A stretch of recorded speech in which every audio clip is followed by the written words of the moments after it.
Bueno, pues muchas gracias por estas presentaciones. Tanto la doctora Wilcox como el doctor Nicholson han sido exposiciones sumamente útiles. Ahora les voy a pedir que se sumen a nosotros de nuevo, por favor. Hola, Simon. Hola, Jen. Bueno, y ahora les recuerdo a nuestros asistentes que tenemos una sección de preguntas y respuestas. Tengo algunos compañeros que me están ayudando, están pendientes de las dudas que puedan plantear en esa sección. Así que no duden en enviarnos sus preguntas. Jen, en su presentación, que es excelente, ha mencionado que la captura de carbono directamente del aire puede necesitar mucha energía. Hay quien sugiere que una gigatonelada de carbono absorbido directamente del aire necesitaría toda la electricidad que se generó en Estados Unidos en 2017. No sé si se puede explayar acerca de algunos argumentos que dicen que esto pone o plantea que la captura de carbono directamente del aire está completamente fuera de nuestro alcance, mientras que otros, al contrario, defienden que puede propiciar una revolución tecnológica. Es verdad, necesita mucha energía absorber directamente carbono de la atmósfera. Por eso, cabe plantearse de dónde sacar esa energía. Suelo decir que para absorber 1 millón de toneladas de CO2 de la atmósfera necesitamos entre 300 y 500 megavatios de una central eléctrica. Por eso no podemos pensar en esta técnica por aislado. Necesitamos pensar en qué energía necesitamos y las tecnologías punteras en este ámbito que he mencionado es una basada en disolventes sólidos y en disolventes líquidos. Necesitan una distribución de energía 80% térmica y 20% electricidad. Lo primero que hay que pensar es que no es electricidad únicamente, sino cómo se genera calor. Hay una tecnología como la que utiliza Climeworks que utilizan calor de baja calidad, por ejemplo, hasta 80 grados centígrados. Así que el calor residual, por ejemplo, que genera el sector industrial se podría utilizar de una planta de cemento, de acero, por ejemplo. Además, en mi grupo hemos estudiado cómo combinar la energía geotérmica con la captura y almacenamiento de carbono directamente del aire. La energía geotérmica puede utilizar este tipo de energía. Por ejemplo, Climeworks, cuya tecnología se basa en disolventes sólidos, podría utilizar la energía geotérmica y no necesitaríamos crear una instalación eléctrica para este tipo de captura de carbono directamente del aire. Con respecto a la tecnología que se basa en disolventes líquidos, necesita energía térmica de mayor calidad. Una de las estrategias en las que hemos pensado es la siguiente.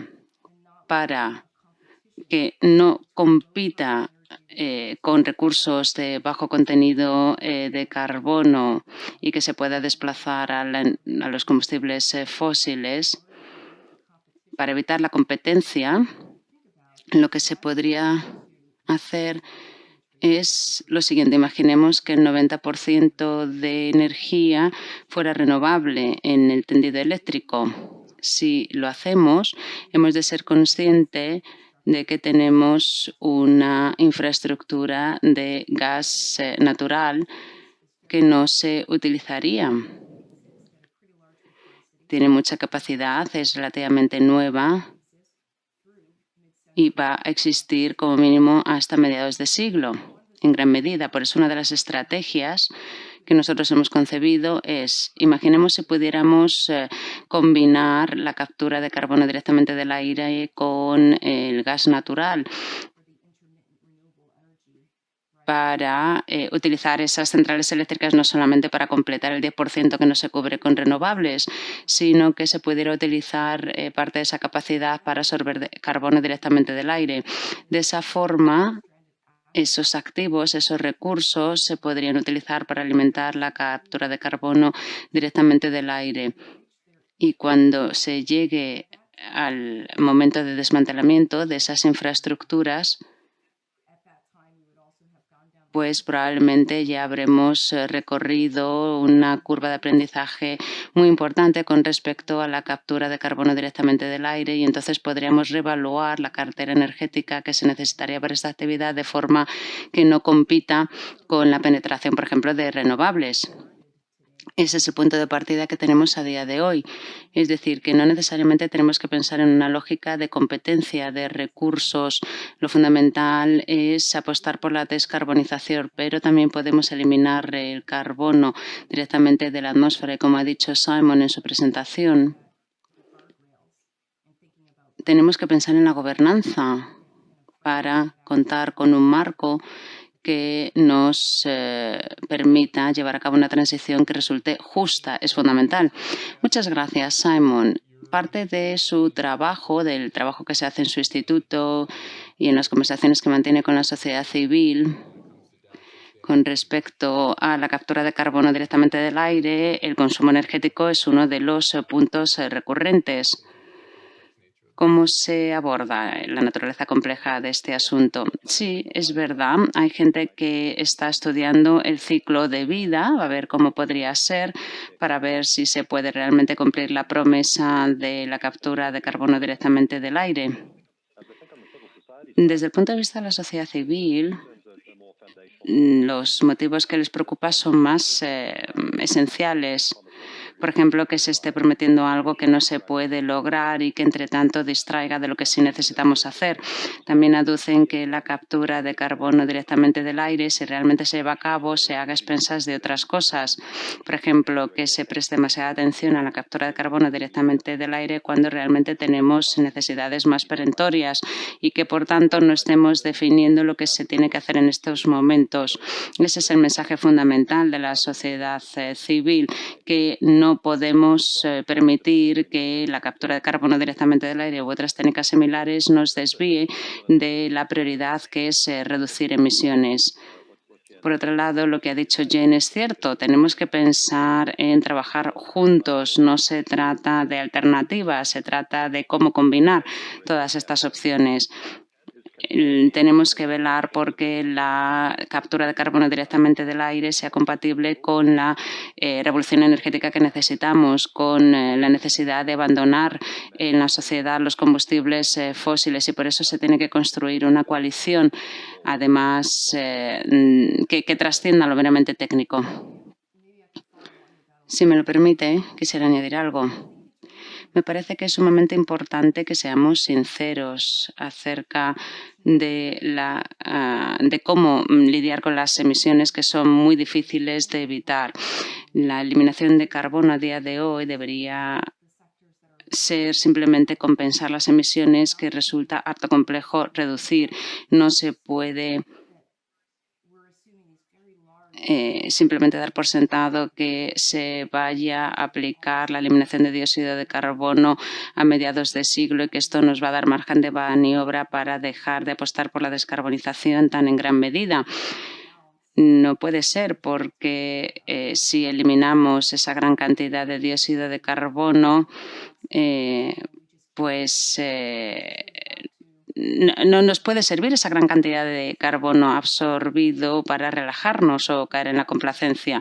Por otro lado, sin embargo, hay que reconocer que incluso si descarbonizáramos todo lo que podemos descarbonizar, seguirá habiendo sectores tales como el sector agrícola, como algunos sectores industriales, en los que va a ser difícil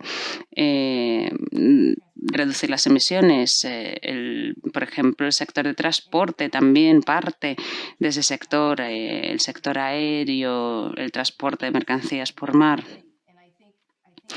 Por eso tenemos que explicar de forma más precisa la situación para dejar claro que si la eliminación de dióxido de carbono no se aborda de manera adecuada o se confía demasiado en su capacidad, pues resultaría insensato. Pero si logramos explicar por qué se va a necesitar, vinculándolo a aquellos sectores en los que va a resultar difícil reducir emisiones y conscientes de que tenemos que absorber, incluso solo para compensar esos sectores, gigatoneladas, pues tenemos que empezar a trabajar. ¿Contamos con las herramientas de gobernanza que necesitamos o podemos concebirlas para garantizar que no vamos a ser insensatos a la hora de proceder a estas técnicas? Es verdad que tenemos que centrarnos solamente en utilizar esta técnica, como dice Jen, para compensar aquellos sectores en los que la mitigación es difícil, no simplemente para comprar tiempo o para darnos más margen de maniobra. ¿Contamos con las herramientas de gobernanza necesarias? Sí, sí tenemos herramientas de gobernanza. Por ejemplo, en procesos industriales hay una serie de normas para responder ante el cambio climático. Por tanto, hay una arquitectura que suele comenzar a nivel nacional. Ahora, si esas herramientas se aplicarán de forma eficaz, pues es harina de otro costal. Ha habido muchos estudios que describen en detalle el mundo ideal, pero a la hora de la verdad la gobernanza es mucho más compleja, es bastante más caótica y hay muchos intereses que hay que conciliar y posturas en el seno de la sociedad, y eso es inevitable. Por eso lo que necesitamos hacer es ver cuál es la situación idónea y a partir de ahí poner toda la carne en el asador para acercarnos a esa situación al máximo. Pero es verdad que, es una respuesta un poco caótica porque la situación es caótica. Bueno, no tengo nada que añadir, es una pregunta muy difícil. Sí, es verdad que la pregunta quizás ha sido demasiado amplia, pero me parece que marca muy bien parte de los interrogantes que vamos a plantear a continuación. Hay un asistente que pregunta lo siguiente, Jen.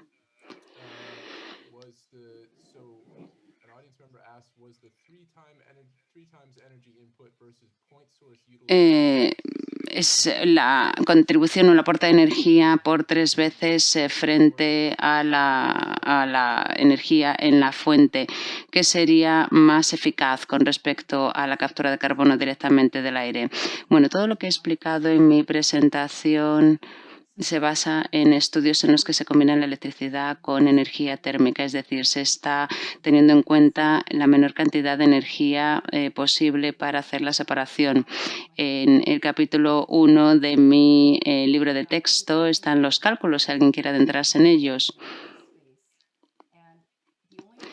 Lo importante es la concentración inicial de dióxido de carbono en la atmósfera, ya sea en la atmósfera o bien el dióxido de carbono que emite una chimenea de una determinada infraestructura industrial.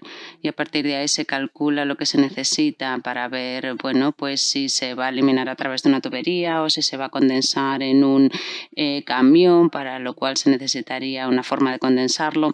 A partir de ahí hay que pensar en qué porcentaje de CO2 se va a capturar. Son las 3 variables que se necesitan para calcular la cantidad de energía que se necesita.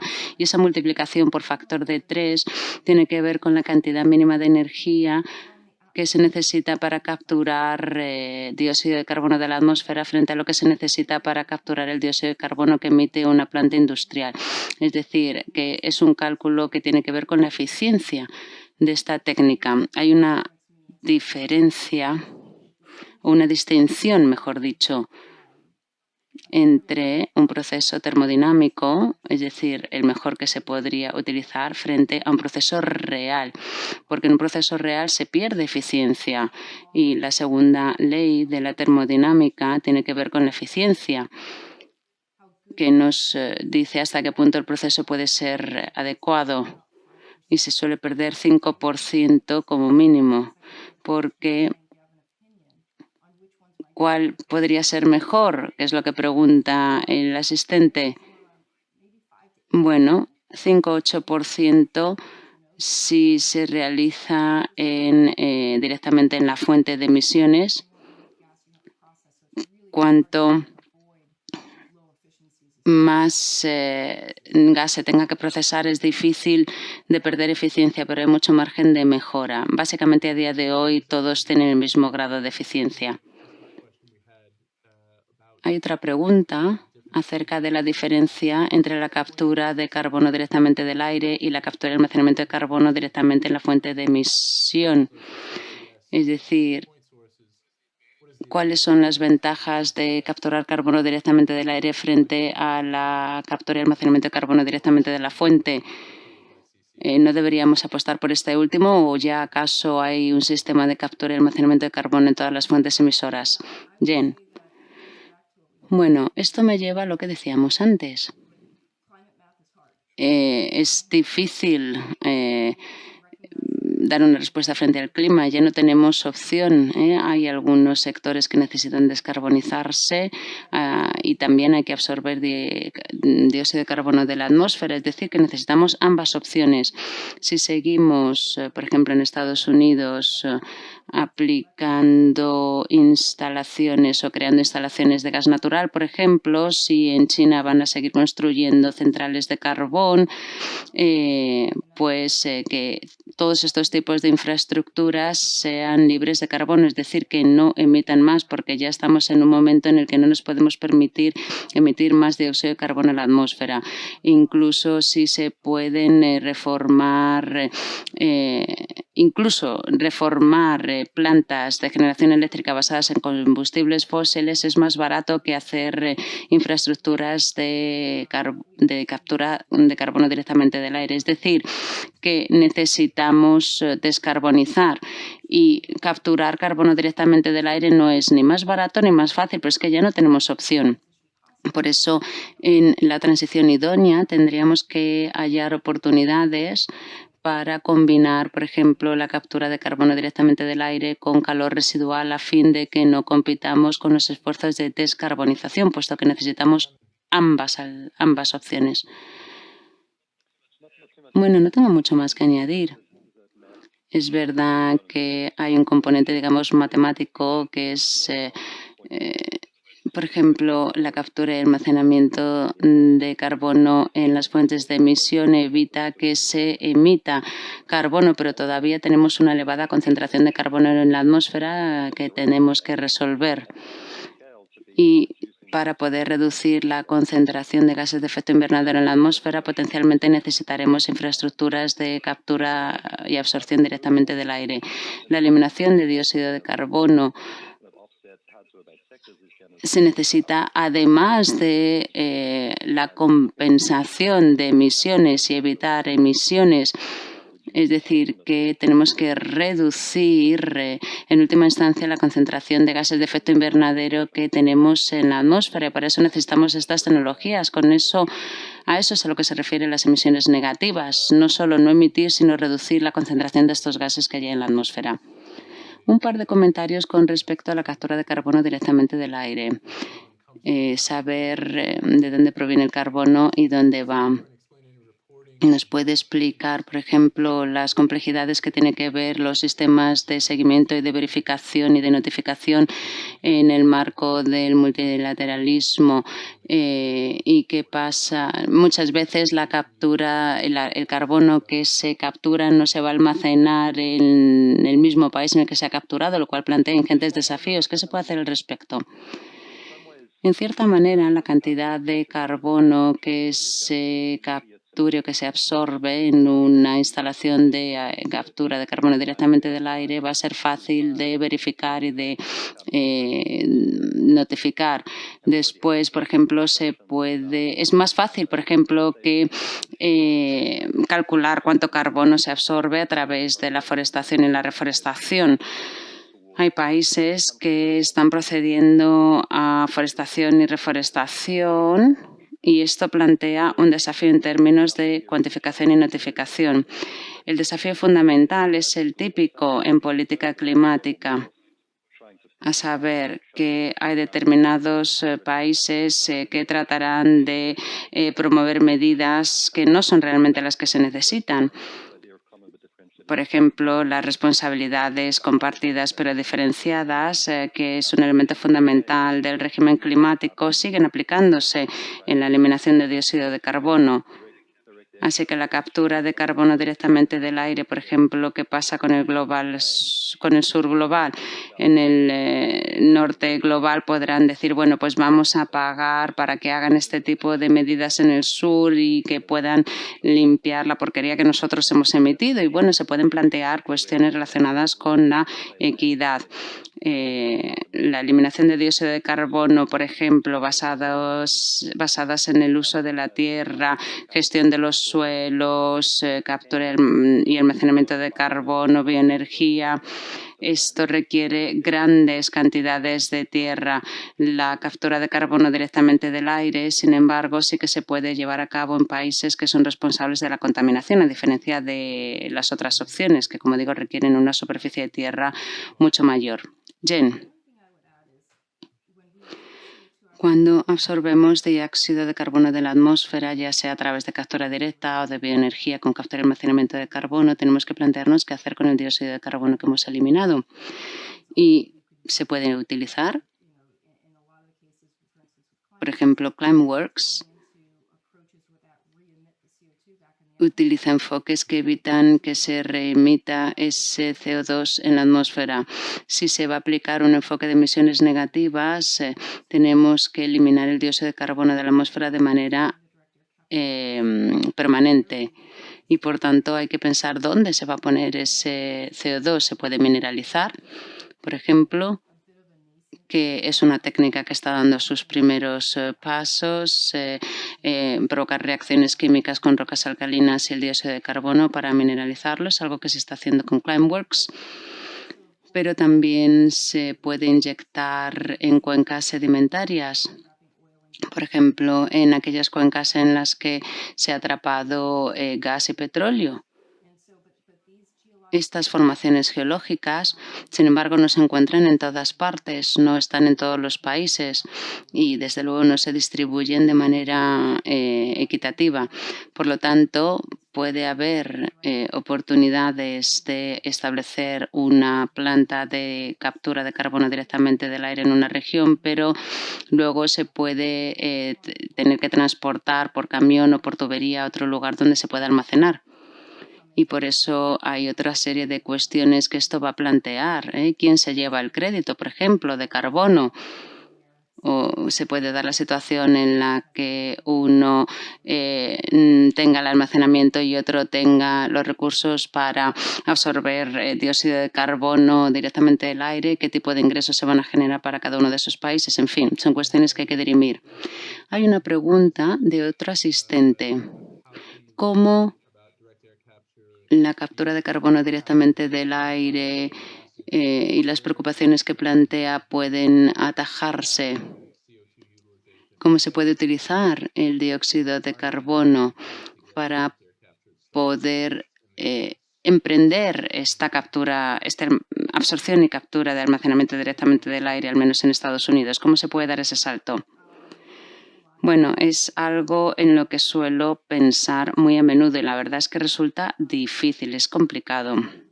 Empecemos con lo bueno. Lo bueno es que sabemos que cuando se utiliza el dióxido de carbono, por ejemplo, para la recuperación mejorada de petróleo, se queda en el subsuelo.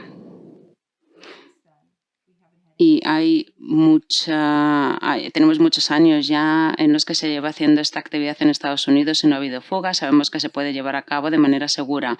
Por consiguiente, sabemos que hay una serie de garantías a la hora de utilizar dióxido de carbono para la recuperación de petróleo mejorada, puesto que ese CO2 se va a quedar en el subsuelo. Dicho eso, se hace a expensas de otro objetivo climático, a saber, es decir, que se está produciendo más combustible fósil que a su vez va a emitir más dióxido de carbono a la atmósfera. Por eso es una cuestión muy peliaguda.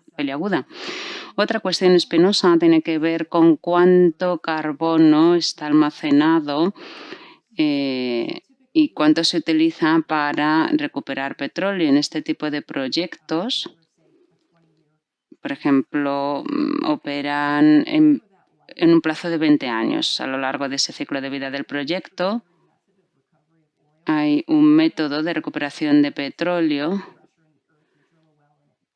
En primer lugar, se perfora un pozo y con la presión, digamos, que se libera, mana el petróleo.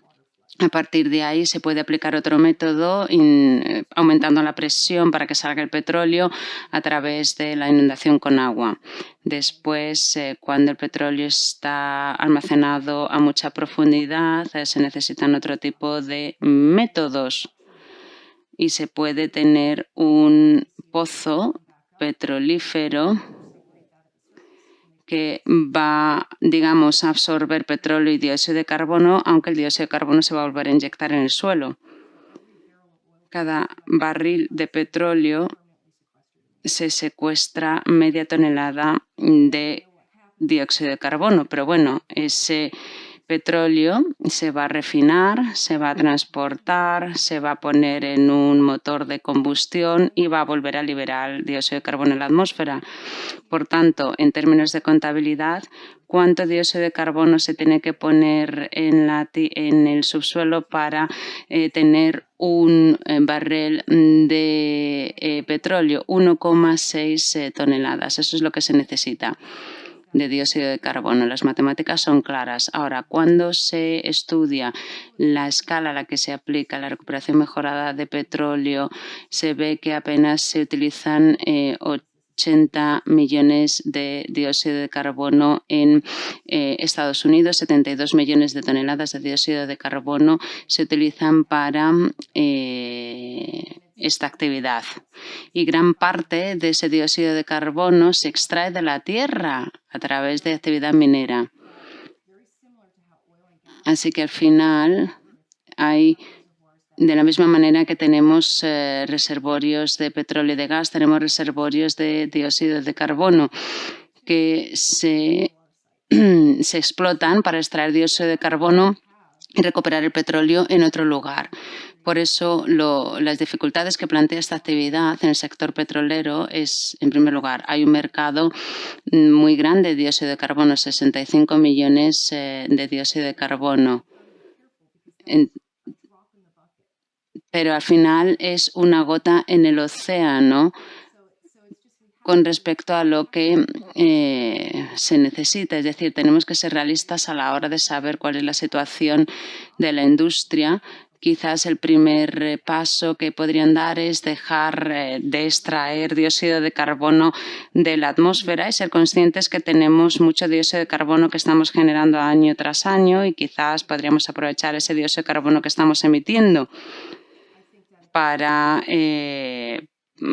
utilizarlo para la recuperación mejorada de petróleo. Claro que en última instancia lo que queremos es dejar de utilizar combustibles fósiles, puesto que no es sostenible seguir emitiendo carbono a la atmósfera, pero al menos un primer paso podría ser que se deje de extraer dióxido de carbono del subsuelo y empezar a avanzar en esa dirección. Por otra parte, otro papel que puede asumir la industria del gas y del petróleo es en la creación de otro tipo de combustibles, en la recuperación mejorada de petróleo o en el gas natural. Por ejemplo, hay una serie de petroquímicos que se utilizan en nylon, en poliéster, en diferentes productos.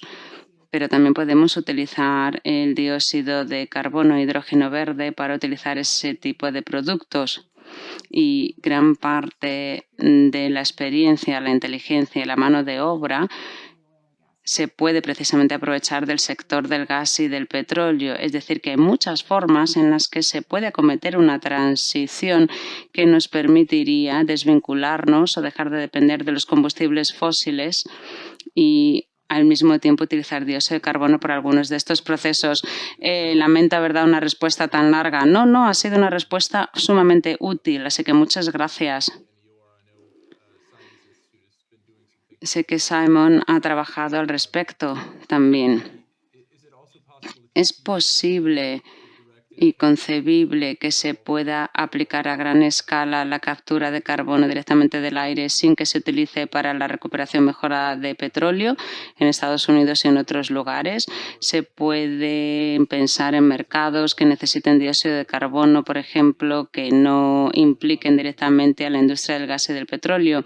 Ya sé que hay mucha reflexión en estos momentos que se está realizando acerca de cómo embarcar a la industria del gas y del petróleo en la transición, pero también también hay mucha gente que piensa en trayectorias que no implique a este sector.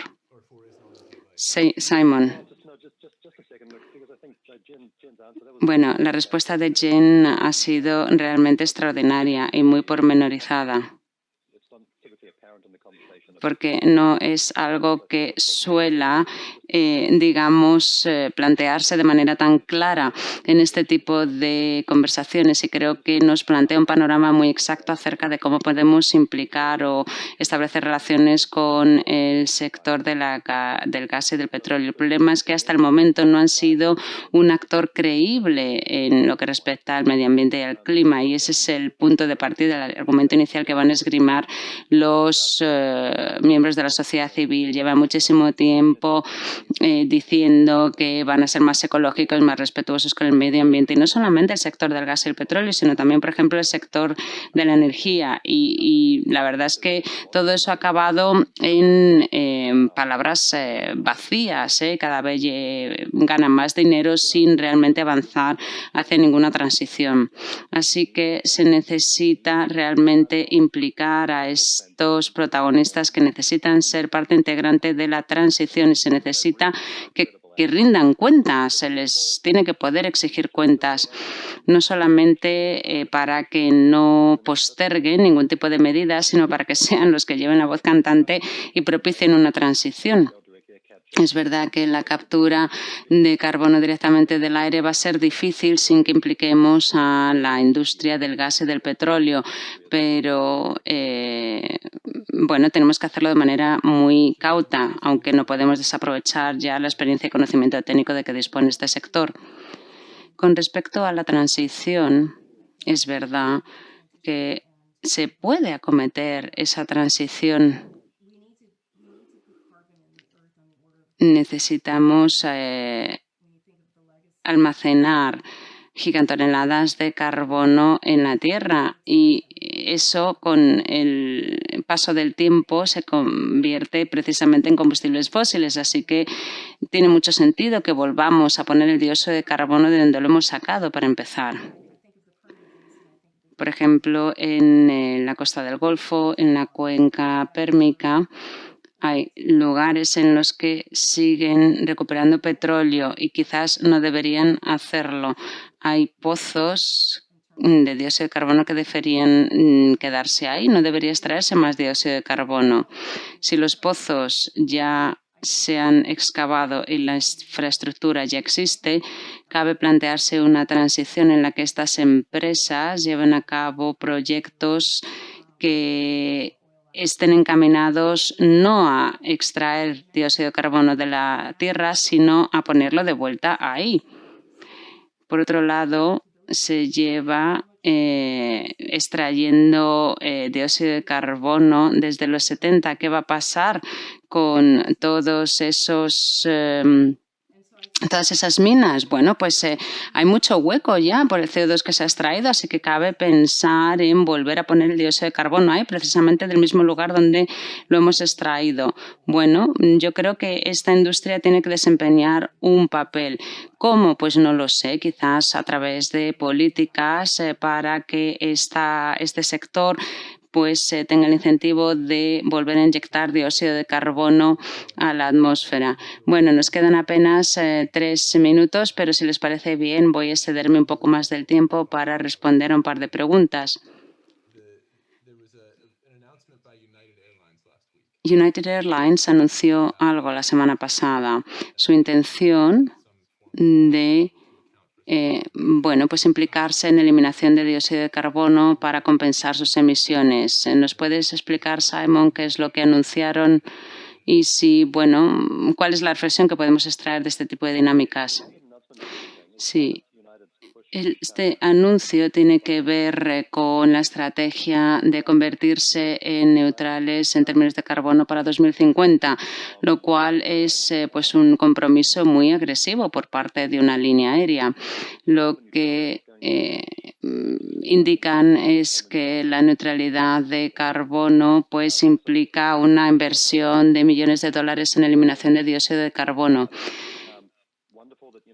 Y es estupendo que se esté dedicando atención a la captura de carbono directamente del aire por parte de United Airlines en este momento en el que la tecnología está apenas en las primeras etapas de desarrollo, pero tengamos en cuenta que la eliminación de dióxido de carbono es una cosa y otra cosa es la captura de carbono directamente del aire.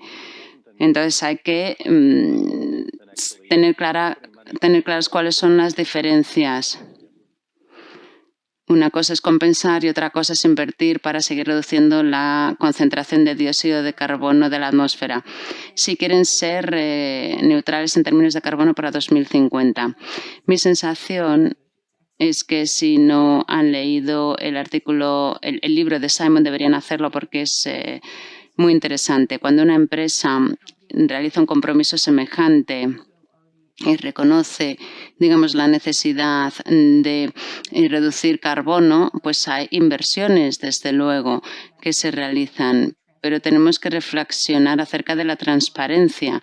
Por ejemplo, una línea aérea, sabemos que hay una cadena de suministro que implica combustible. Y hay diferentes vías que se pueden emprender para reducir la huella de carbono.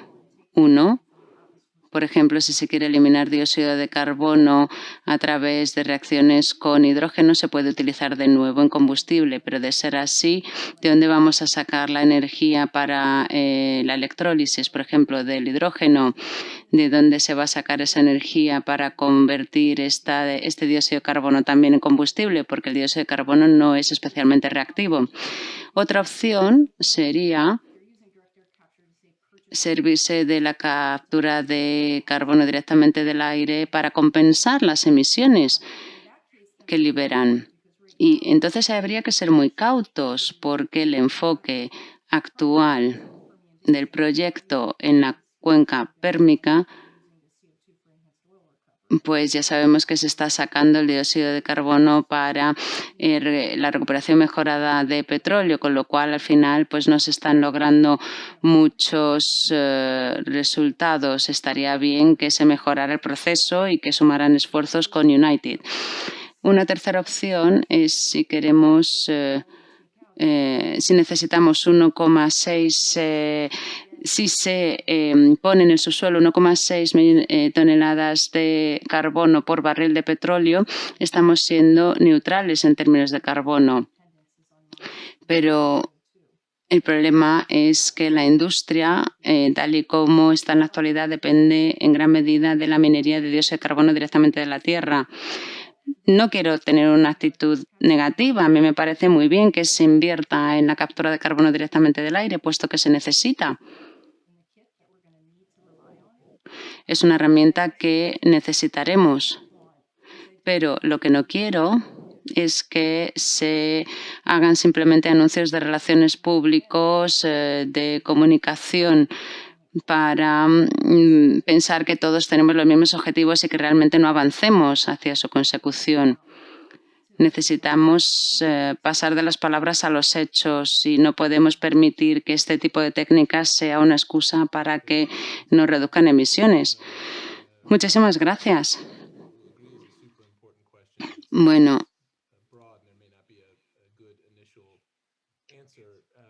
hay una pregunta muy importante para la que no hay una respuesta sencilla. Simon, usted ha dicho que hay que tener presente la justicia medioambiental como un elemento prioritario en lo que concierne la gobernanza de la eliminación de carbono directamente del aire. Mi pregunta es cómo lograrlo. Gracias, muy bien. Qué buena pregunta. Bueno, para lograr la justicia medioambiental hay que escuchar todas las voces que tienen algo que decir con independencia de la trayectoria tecnológica en que nos embarquemos, y para hacerlo hay que identificar y detectar quiénes son las comunidades afectadas, sus representantes, a fin de que puedan participar en esta conversación a nivel mundial sobre la respuesta climática y sobre la captura de carbono directamente del aire como parte parte de esa respuesta climática. Además, se les tiene que dotar de la capacidad necesaria para poder participar de manera significativa en esa conversación. Así que contar con todas las voces y pendientes de lo que realmente tienen que decir con los recursos necesarios. Es una cuestión de recursos. Se necesita invertir en las comunidades que tienen que participar en esta conversación. Jen. No, la respuesta ha sido brillante a una pregunta muy difícil. Bueno, pues muchísimas gracias a los dos por el tiempo que nos han dedicado, por las presentaciones también que, bueno, pues han sido el punto de partida de este debate y que además responde a preguntas de la C2G y de algunos de nuestros asistentes. Lo que nos han contado es sumamente útil para comprender mejor en qué consiste la captura de carbono directamente del aire. Aquellos interesados pueden encontrar más información en la página de la C2G, c2g2.net. Y ahora va a aparecer una encuesta cuando termine el seminario web para que nos den sus comentarios acerca de esta actividad y que nos ayuden a mejorar. Y gracias también a los compañeros que no han visto y que me han estado ayudando a que funcione bien este seminario web. Con esto terminamos. Espero que disfruten de unas vacaciones y de un merecido descanso y confío en verlos de nuevo pronto. Adiós.